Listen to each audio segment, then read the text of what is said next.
मकर संक्रांति का जो दिवस है वो कोई साधारण नहीं। आप लोग दान करते हो मकर संक्रांति में? कितनी चीजें दान करते हो? और सुहागन माताओं को देते हो ना? क्या देते हो? कितने देते हो? 13-14 कितने हैं? 14। कौन से पुराण में लिखा है कि 14 चीज देना चाहिए? तो महाराज आप कह सकते हो अग्नि पुराण में वर्णन आता है। अब देखो यहां पर यह नहीं लिखा कि प्लास्टिक का डब्बा दो। समझ लेना जी हो अच्छे से कि लोगों ने दान को कितना भ्रष्ट कर दिया वो बताया जाता है। अग्नि पुराण में यह नहीं लिखा कि तुम प्लास्टिक की चाय की चन्नी दो 14, बाल्टी दो 14, या प्लास्टिक का डब्बा दो 14। यहां पर यह नहीं लिखा है कुछ भी हो। तो किस चीज का दान देना है हमारा? प्लास्टिक का डब्बा नहीं, बाल्टी नहीं, चन्नी नहीं, फिर किस चीज का नाम? तो कहा अगर देवर्षि नारद आप दान दे रहे हो तो 14 नाम का दान दीजिए। 14 जीवों को नाम का दान दीजिए, भगवान के नाम का भजन करो। और अगर संसार के लोग दान दे तो किस चीज का? तो के अन्न से बड़ा कोई दान, अन्न से बड़ा कोई दान। हमारे यहाँ पर हमारी अम्मा कहती है सीहोर में कि बेटा शुरू से सिखाया कि 14 कटोरी में खिचड़ी भर लेते थे और उसमें रख देती लड्डू, और वो लड्डू का दान। कल मकर का भी दान होता है। मकर का आपको पहले कथा में कहा है, आपने शायद भादो के महीने की अगर कथा सुनी होगी ना तो उसमें वर्णन किया था कि मकर राशि के अंतर्गत जब सूर्य उत्तरायण भाव में जाता है तो तिल्ली के लड्डू में कोई 1 का 2 का कोई सा भी सिक्का उसके अंदर छुपा दिया है और उसको किसी मंदिर में या किसी ब्राह्मण को दान दिया जाएगा। तो उसका फल क्या है? तो पद्म पुराण में लिखा है कि मकर संक्रांति के दिन तिल के लड्डू में, गुड़ के लड्डू में जो तलदार सिक्का छुपाकर दान दिया जाता है, जो जीव दान देता है उसको मरने के बाद पिंड की भी जरूरत नहीं पड़ती, उसके लिए स्वतः नारायण खड़ा रहता। मकर कर पर सिक्का भरना थोड़ा सा बड़ा वाला है, 1 का तलदार, नहीं तो 54 का भर दो तो बेचारा गले में ही अटक जा। कौन से पुराण में लिखा है? अग्नि पुराण में लिखा। देवऋषि नारद भगवान विष्णु के पास जाकर पूछते हैं, नारायण कृपा करिए। भगवान विष्णु ने पूछा क्या बात है, बोलिए देवऋषि नारद क्या चाहते?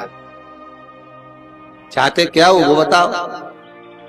महाराज हमें इतना सा बता दो, शिव जी के यहाँ जाते हैं तो पहले उनके द्वारपाल से पूछना पड़ता है अंदर जाने के लिए। ब्रह्मा जी के यहाँ जाते हैं तो ब्रह्मा जी के द्वारपाल से पूछना पड़ता है। इंद्र के यहाँ जाते हैं तो इंद्र के द्वारपाल से पूछना पड़ता है।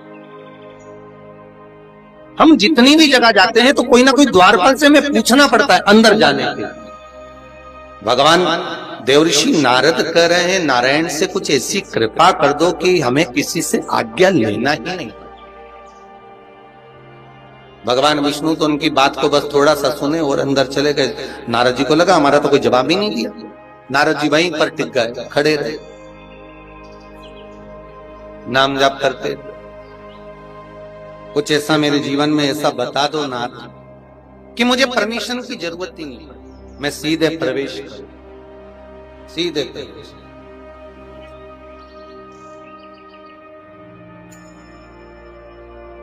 अग्नि पुराण कहती है भगवान विष्णु वापिस आए और देवऋषि नारद से कहा एक काम करो, जब सूर्य मकर में प्रवेश करते हुए उत्तरायण की ओर जावे, उस घड़ी उस पल में देवऋषि नारद तुम 14 बार भगवान के नाम का, शिव नाम का दान दे दीजिए। भगवान नारायण के नाम का, राम नाम का, कृष्ण नाम का दान दे दीजिए। यहाँ क्या लिखा अग्नि पुराण में कि मकर संक्रांति के दिन जब सूर्य उत्तरायण भाव में प्रवेश करे, मकर में जावे, उस समय पर देवऋषि नारद तुम्हारे मुख से अगर 14 बार भगवान के नाम का दान 14 जीवों को दे आओगे तो किसी भी देवता के पास जाओगे तुम्हें परमिशन की जरूरत नहीं पड़ेगी, तुम डायरेक्ट प्रवेश कर जाओगे, डायरेक्ट। अब तुमको अगर वैकुंठ में डायरेक्ट प्रवेश करना हो तो बिना पूछे, तो उसके लिए कहा ही मकर संक्रांति पे दान दो। महाराज लड्डू के भीतर भी गुप्त दान कर कर में प्रविष्ट। देव ऋषि नारद जाओ, 14 जीवों को अगर आपने मुख से भगवान का भजन करवा दिया, नाम जाप करवा दिया, दान दे दिया, तो वो पुण्य। तो लोगों ने उस दान का क्रम बदल दिया। दान का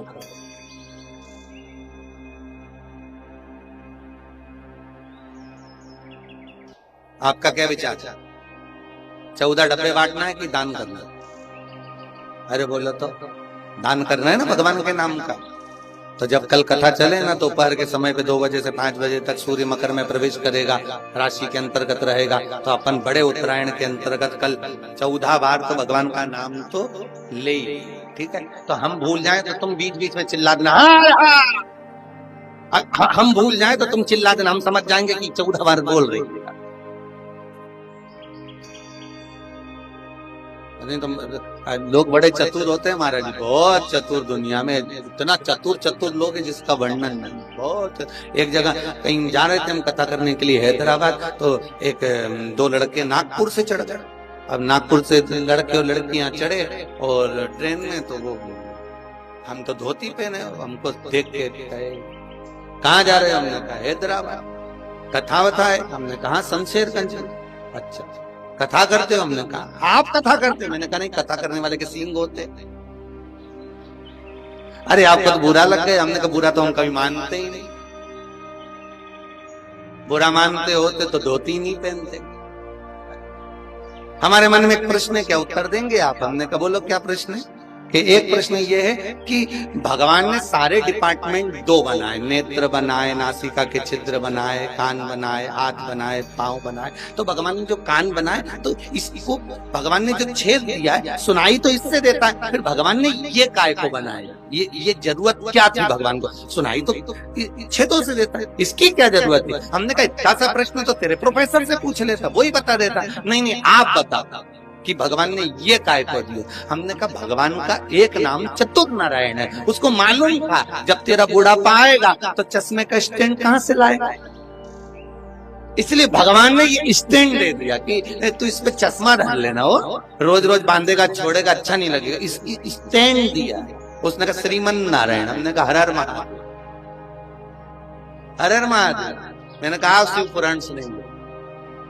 ये भगवान की भक्ति में जो जो भगवान ने दिया, कोई साधारण नहीं दिया साहब। लोग बड़े चतुर बहुत।